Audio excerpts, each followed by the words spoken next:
Cəmaləddin Heydarovun oğlu Talih Heydarov aldadıb 11 milyon 903 min manatını aldılar. Cinayət işinin yeni detalları üzə çıxdı.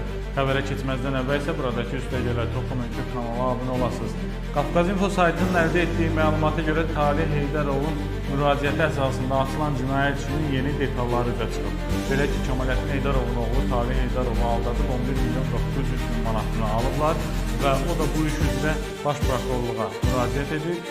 Onun müraciətindən sonra cinayətçi asılıb, bir nəfər həbs edilib, bir nəfər isə axtarışa verilir. Daha dəqiq desək, Asfinans İnvestisiya şirkətindən şikayətçi olan Talih Heydarovun şikayəti üzrə həmin şirkətin direktoru İntiqam Səfərəliyev həbs edilib. Şirkətin Müşahidə Şurasının sədri Abid Məmmədov barəsində isə qiyabi həbs qərarı çıxarılıb, axtarışa verilib, çünki Azərbaycanda deyil, xaricdədir. Cinayət işinin detallarına gəldikdə isə belə məlum olur ki, Abid Məmmədov və İntiqam Səfərəliyev birlikdə Talih Heydarova bir zavod satıblar.